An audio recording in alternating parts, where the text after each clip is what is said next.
Welcome everybody to another episode where we're out in England again in a town called Stansted. I think I pronounced it correctly, hopefully, with Neil over here with his incredible street baja and a beach buggy, which you obviously can see in this interview we're having right now. Gorgeous, and the sun is out, so it's perfect to get the paint on both these vehicles. They're incredible. Before we talk about them, I want to find out for yourself, Neil, how you got into cars going way back, leading you into classic Volkswagens. How did that happen? I think first recollection of cars was actually a beach buggy when we were about 3 or 4, looking out your parents' car window, and I remember seeing 2 beach buggies, and that they just interested me from there. And then I think back at the age of 16, I think Bug Jam 1, Bug Jam 2 was just coming on, so I think I went to that, and that was before I could drive. And then after that, it was just Beetles were the thing regardless. Okay. You either went Beetle or Porsche, and I just went Beetle because it was the cheaper of the two. And then differed a bit, because then I think I had to restore. Going to college, I had to restore a car. They're falling apart, so I ended up getting a Mini, welding a Mini up, and then I moved into the world of Minis and Mini customisation. And then when my children came along, back to beach buggies, because they were gel coat and they could climb all over them, and they were just cheerful cars. So that's really where it's as quick as it can be. That's the history of that. And then obviously as got a bit more time, then things change. And obviously the Baja was in the neighbour's garage, and you just want to save every car you can, and it wasn't meant to turn out like that, but it was just saving a car, really. So he was selling it, or it was just one day you wanted to just give it away? I knew it was there, and I took the beige 64 and persuaded him that I would do something like that to it and restore it as a stock white Beetle. And he was he bought it as a retirement project, and hadn't got very far other than stripping it down. So I promised I would restore it, but it just went a bit different. So well, you definitely did something completely unique. So the paintwork on this is incredible. I mean, the whole build is fantastic, but that paint, when we saw it, we're like, this is giving us the vibes of lowriders back in the 70s and 80s. And the guys, I mean, who actually did the whole car for you? So that was Dean Jones of Classic Car Revivals. He took it on for me, and he works with Chris, who's his sprayer, and together they pretty much had free reign. We just they've both got a good eye for detail, and there's lots of small details in the car. They're just nice guys, just nice to work with.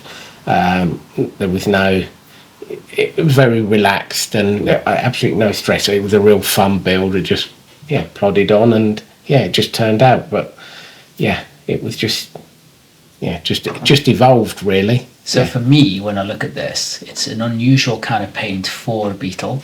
Going back in the 80s, you would see them most likely in America. So how did you go from saying to the chap, I'm going to make it a restoration build, to then creating something like this? And the idea for the paint, was it yours, or was it those chaps? You said free reign, do as you please. And did they come up with the concept, or did you think, I want something leery and different? No, definitely, because it's a 70s Beetle, and they're just not really of a big interest in this country. It's a very different scene here. I love the low rider look and things like that. I really do love that, but would it actually work on a Beetle? Equally, I wanted a car that would fit different things. So I wanted to be able to go to custom car. I wanted to be able to go to VW shows, custom car shows, but equally to motorbike meets and things like that, and just everyone appreciate a car for what it is, not what it's not. And it's all the things it shouldn't be, like a lowered Baja. So Bajas are off-road cars. It's low, but it just worked, and because it was a 70s car, it probably doesn't upset too many people if you start cutting it up and that. So and it just evolved. But to start off with, it had to be a drive. I told Dean it needed to be a drivable car. I'm going to drive the car, whatever. So regardless how it looks, whatever. And it is a very drivable car, and it's great. It is great fun to drive, and cracking the mileage on it as well. So it obviously pulls quite a bit of attention when you're driving it. So. Which gives you another issue, because it's still an old car. It's got disc brakes, it's not got ABS, and people cut you your braking distance in half. But I guess that's fun of driving any old car, really. So that's true. Yeah. And the engine itself, is it the original that's been completely stripped and done back, or? No, it's just a 1776 from the engine company, and then just got the bigger carbs on it, so it's quite simple and straightforward from there. And just had it tuned up recently, all set up, and it just runs lovely now. Really does drive. It's got the right power for that car. It goes nicely. Perfect. If I want to get away from people, I can put my foot down and it will do that.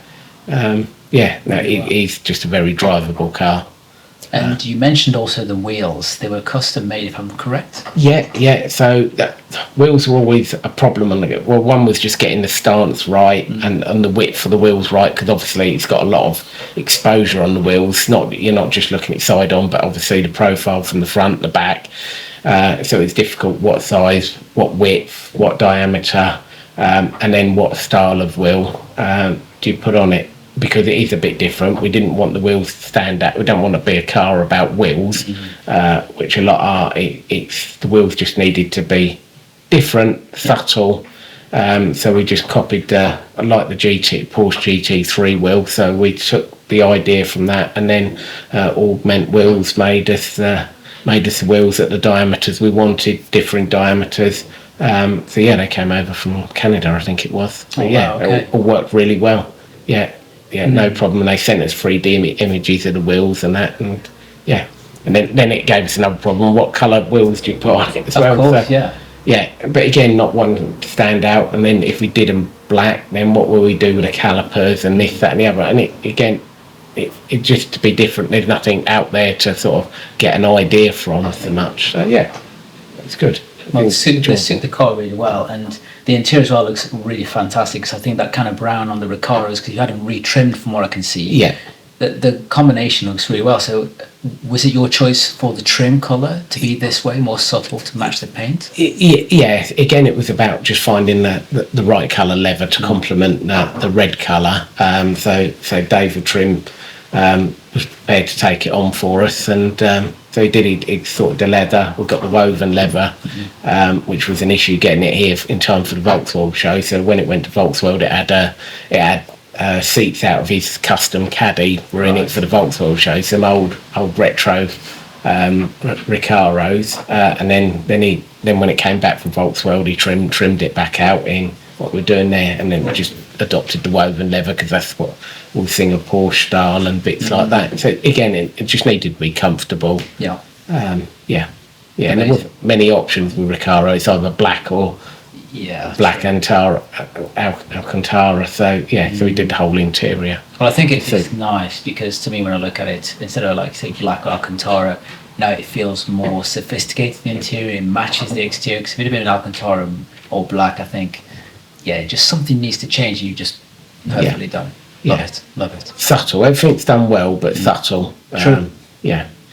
Not too much, and then that allows the paint job to do its thing. So exactly. It turned out really well, but it was just it just evolved.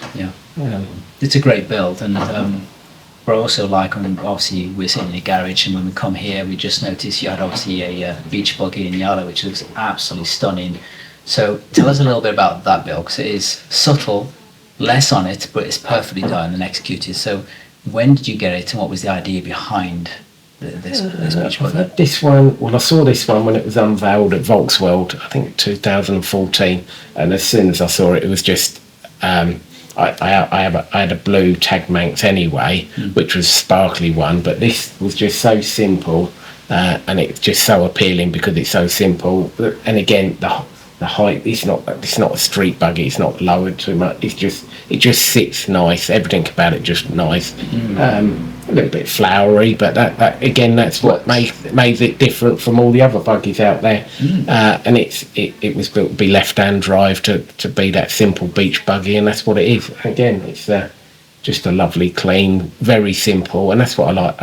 With daily cars, got too many complications. I just want to get in and just turn the ignition, turn the lights on, and just enjoy driving it. None of the cars have got stereos in. I just listen to the engine and absolutely let them do their thing. So Sure. And so when you saw it at Volksworld, it was as you have today, all in yellow, and everything was exactly the same. Right. Other than it had been sitting around from the Volksworld show, and I got it with about 46 miles, and it ran awful. So started using it and running it, and give it a good service, and it's since then just racked the mileage up on it. So it goes out in all weathers. It takes a lot of cleaning when I do that, but it's great fun. The best day to drive that, New Year's Day. Just get a clear head and just go out and drive it. So cool idea. Good. Well, thanks so much for That's all right. It's been visit you today. Been a pleasure. It's been great. So thanks again, guys, for joining us for another episode of Around the World, where we found some of the most incredible stories and amazing car builds. And we'll see you on the next episode.